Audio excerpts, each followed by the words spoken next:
and it'll be worth 20 points. 20 points.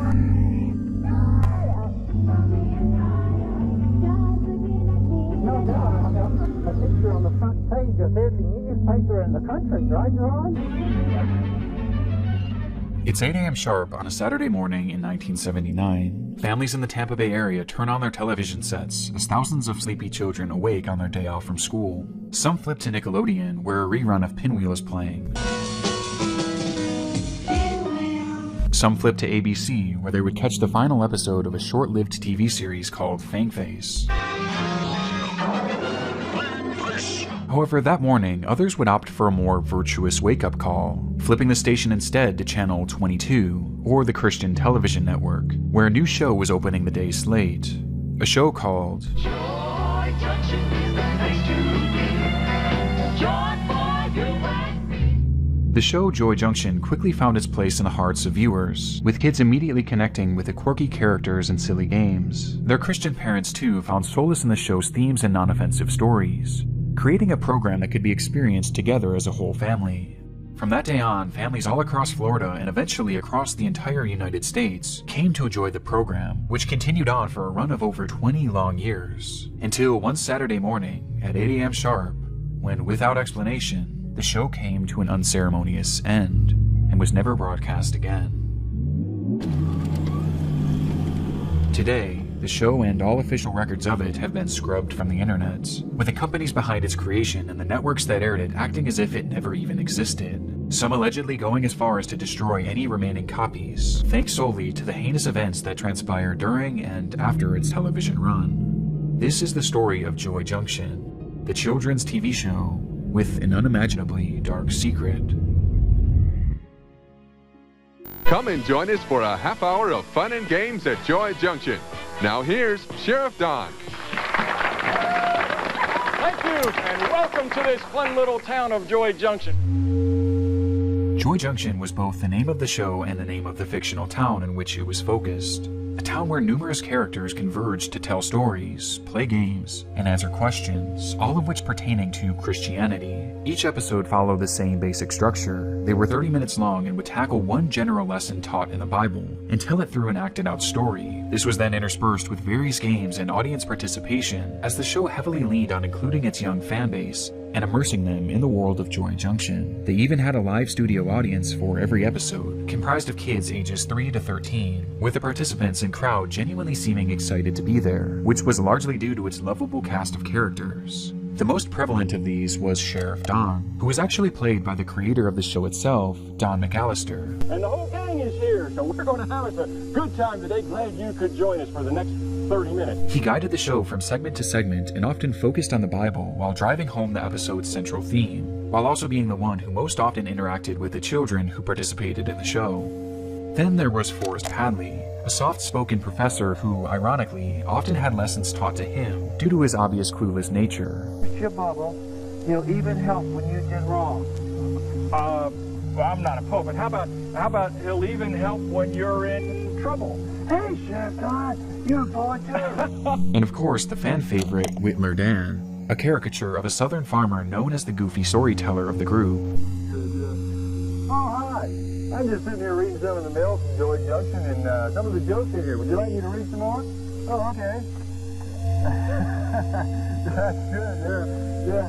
Oh, you want me to read it to you? But of all the characters to come from Joy Junction, there was one, or two, who were by far the most popular, yet polarizing. Ron and Marty. Played by professional ventriloquist Ronald Williams, Ron and Marty were far and away the most memorable characters for those who watched the show, and for obvious reasons too. Many children watching at home found the duo, and Marty specifically, to be off-putting, even horrifying, with some claiming that the dog gave them nightmares and was just too creepy to look at, causing many to stop watching the show altogether. But despite this, others found the duo to be hilarious and entertaining, tuning in week after week just to see them perform. For the viewers, it was a love or hate relationship with Ron and Marty, but even so, it was impossible to dismiss their impact on the show. They appear in every single episode that we have available today, and they were often tasked with teaching the children some of the series' most important lessons. Lessons like not to cuss. Things like I'm hearing a lot of swear words. All the kids are using swear words these days. And I'm afraid one of them's going to slip out of my mouth. First of all, why don't you try immediately praying and asking the Lord to take those bad words and thoughts out of your mind? Say, that's a good idea. Practicing self-control. Self-control? Oh, I don't think my self-control works. It must be broken. Well, no, Marty. I don't think anybody can practice self-control all by themselves, but if you'll just ask the Lord to help you, He will. Defeating bad thoughts. Hearts will cause good words and thoughts to come out of our mouths. It's almost so, Marty, as if our mouths will overflow with the thoughts and the ideas that are inside of us. You know, we need to be very careful about what we put in our minds and our hearts, Marty. That's for sure. And most controversially, Ron, they were looking at some dirty pictures and they wanted me to look too. Well, Marty, what did you do? Well, I said, look, guys, I like you a lot and I want to play with you, but I can't look at those pictures. I just can't do it. whether it was the lessons they taught or Marty's blatant uncanniness, these two characters were the most vividly remembered part of the show. And this is important as these memories are essentially all we've been left with. You're still covered with that darkness and with that sin. And when we say He'll wash us, I want you to know that's referring to the sin that's within us. Joy Junction is classified today mainly as lost media. No official copies of the show have ever been published by its creators or the networks that owned it. It just kind of ended one day and was never talked about again by those involved with the project. And this lack of archiving stretches past just the media itself. If you were to look online for information on the show today, you would find next to nothing. There's no Wikipedia page, no actors, producers, or directors mentioning it in their work history or on their resumes. There's no official website. There's essentially nothing. Not even so much as an official date in which the show started and ended, despite the fact that the show apparently ran for 20 long years. We know for sure that the show aired on CTN in the 1980s, specifically in the Tampa Bay area, before it was later syndicated and broadcast across the country on channels such as TVN and Smile of a Child. But today, none of these networks mention the show having ever aired in their lineups, and none of them have ever provided an explanation as to why the show was pulled from the air. The only reason we even know anything about it is thanks to old recordings and VHS tapes captured by those who once enjoyed the show, with a few dozen episodes and some short clips from the series having made their way to YouTube in recent years, essentially serving as the only surviving relics of Joy Junction. Because of this, the show is largely a mystery, and information is incredibly scarce and hard to come by. But after doing some digging, I was able to find some mentions of it in old newspapers printed nearly 45 years ago that did shed a bit of light on the context surrounding its creation.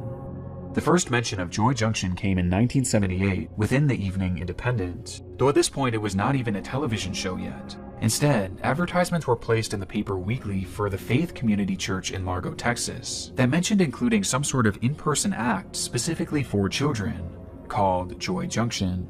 It's unclear what this performance actually entailed, but coincidentally, just 1 year later, the show Joy Junction would begin filming in Largo, Florida, with these original performances likely serving as the inspiration and the basis for the show itself.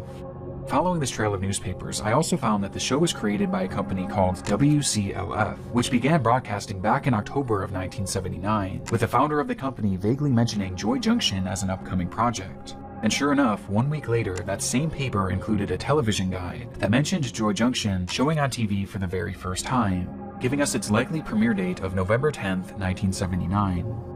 Aside from this, I was able to confirm that the show did in fact play all across the United States and wasn't limited to just Florida, which might be why finding an exact date on when the show ended has proven essentially impossible.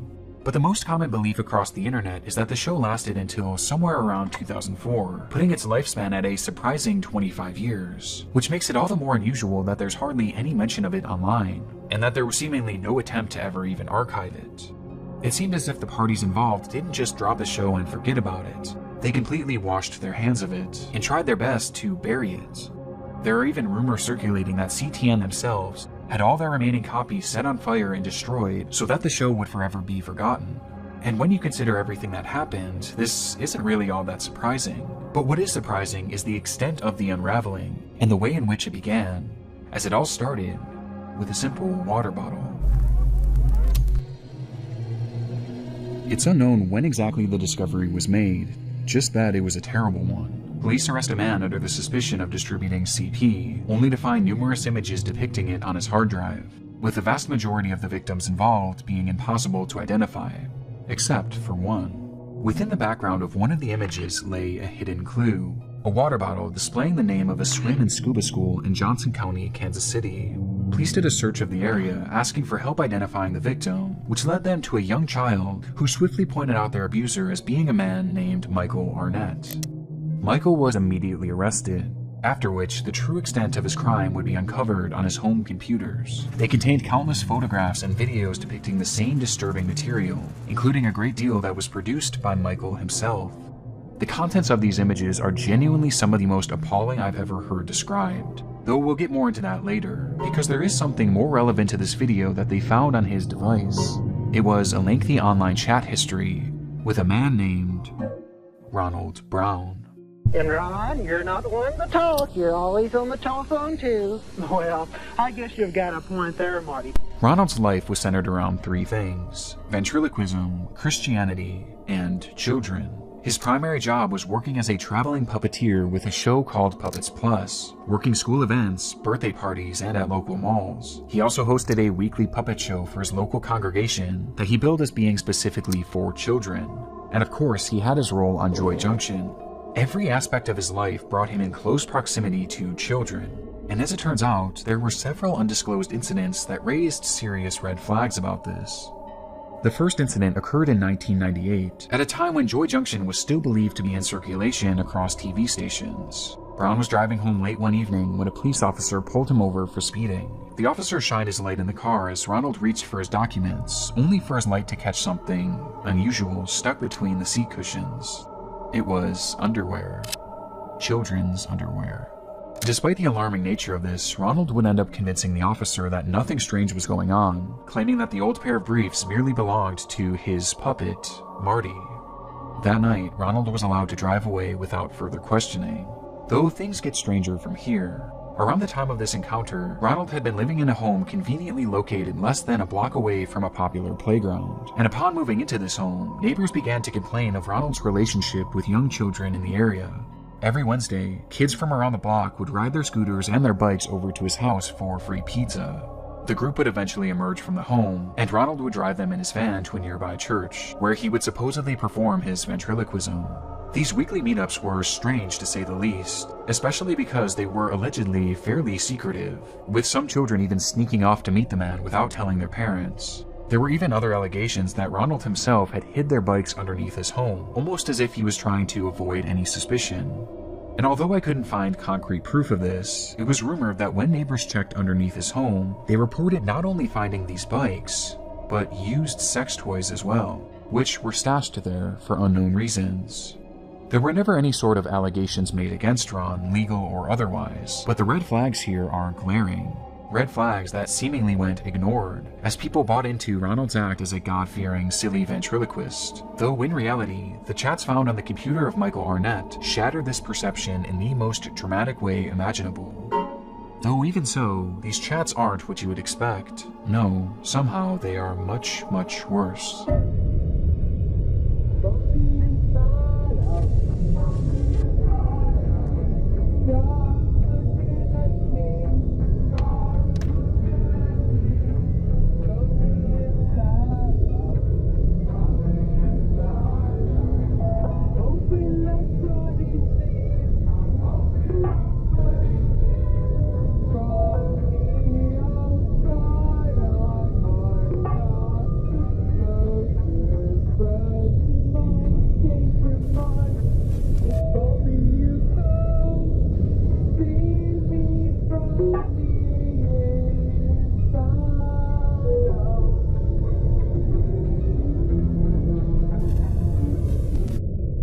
Within their conversations were numerous messages between the two men, fantasizing about not only killing children, but eating them as well, with most of the messages being far too vile to discuss or even show in this video. And this wasn't just fascination, it was obsession. Ronald had even found a child at his church that he frequently discussed wanting to eat, mentioning that he would be the perfect feast for Easter, describing what it would be like to end his life and to consume his body. And this went far past just talking, as Brown had taken photos of the child from afar and had actually been formulating a plan to kidnap him. He had even sent a photo of the child with black lines drawn over it to show the various spots in which Ronald wanted to butcher him. This was all supported by his friend Michael too, who himself claimed to have eaten multiple children, with a man even sending a photo of a 2-year-old girl that was seen inside of a pot, inside of an oven. And this wasn't the end of the shocking discoveries either, as things were made even worse upon investigators searching into Ronald's username, UE_Lime. In doing so, they discovered an account on a website called cutedeadguys.net, which was and is a forum for sharing images of the dead between those who fetishize corpses. And within his account, Ronald stated that he was one of these people too, admitting that he loved the sight of dead boys ever since he was a young man. And he wasn't lying either. Upon these revelations, Ronald's home was raided, where police would find over 200 images containing CP, which didn't even include the hundreds of others showing tied up children, children being abused, and children that appeared to be dead. Along with this, police also found a blow-up sex doll in the home that was dressed in little boy's clothing, and inside one of his sock drawers was another hard drive with images of countless dead children, as well as a single flyer for a missing child in the area. He also had hundreds of images of a young boy named Andrew, who had attended Brown's church and youth group, with the boy having died of a brain tumor years before. Photos that showed the boy's slow physical decline, all the way until his memorial service. You know, Don, you have to invite Jesus Christ to come into your heart and ask Him to forgive you of your sin. Upon his arrest, Ronald Brown admitted to everything. He truly did want to eat the child he had been eyeing up at his church, along with many others over the years. Though after saying this, he claimed that he would never actually have carried through with it, and that Michael and him were merely role-playing. This is heavily debated to this day, as technically there isn't proof that any of these delusions spilled over to the real world. But that's only what we know of, and considering the large quantity of CP in his home, the self-admitted obsession with dead little boys, and the actual plans he had to kidnap and eat a child, it seemed clear that it was only a matter of time before he finally followed through with his desires. For Ronald, there was no defense, and because of this, the judge handed down a sentence of 20 years in 2014, which would wind up becoming a life sentence, as it appears he passed away sometime in 2020, well before his scheduled release. This discovery changed the entire context surrounding Joy Junction, the wholesome TV show beloved by children all across the country, only for one of its main stars to be outed as a predator of the most disturbing caliber. But there was one last discovery made by law enforcement in Ronald's case that makes the show that much more chilling. During the raid on Ronald's home, officers found a collection of journals that Ronald wrote in daily, where he obsessively discussed young boys that he had been coming into contact with, highlighting his desire to know what it was like to kill them and to know how they taste. These journals, to my knowledge, have never been released to the public, but the thing I find most interesting about this is the date at which these journals started. 1978, meaning that this disturbing desire had been brewing inside of him for decades. And coincidentally, Joy Junction just so happened to start 1 year later, in 1979, meaning that many of the kids seen on this program were likely the very same ones that Ronald wanted to eat. Given this context, it's no wonder why all parties involved with Joy Junction cut ties with it completely. It just changes the entire feeling of the show. From the moment that one simple water bottle was identified, Joy Junction's fate was sealed, and so was Ronald Brown's. Still though, I'm left with many questions after reviewing this case. Was there anything more to that traffic stop in 1998, or those pizza parties with the kids? And how serious was Ronald about following through with his plans to kill C, with the answer to these questions likely being taken to the grave along with him? But what I find so fascinating about this case is that the fallout of the raid on Michael Arnett's home is still being felt to this very day.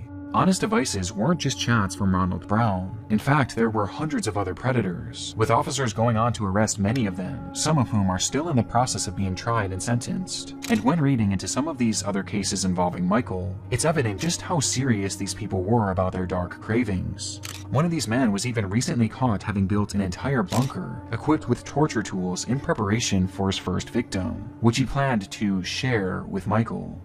On top of all the CP distribution, these fantasies about killing children weren't just roleplay. These were very real thoughts and very real plans. But the one small bright spot of this case is that the 2-year-old girl that Michael had photographed in his oven, thankfully, was found alive and well. and he too never got to carry through with eating a child, at least that we know, but his physical abuse against them was in fact very real, and as were his desires that him and Ronald likely would have acted on had this entire ring never been exposed. When it was conceived, Joy Junction was meant to teach children morals, right from wrong, but ironically, many of these lessons just so happened to be taught by a man who was actively engaging in the very behaviors that were condemned by Joy Junction. Ron, they were looking at some dirty pictures and they wanted me to look too. As your companions, you should have friends who have pure and clean thoughts and will only give you good ideas. With his actions forever tainting the show and condemning it to a lifetime of obscurity, remembered only for the man and his puppet who brought the whole thing down. As a matter of fact, there's something I want to share right now. Really? That's right. Don't go away, kids. Joy Junction is coming right back.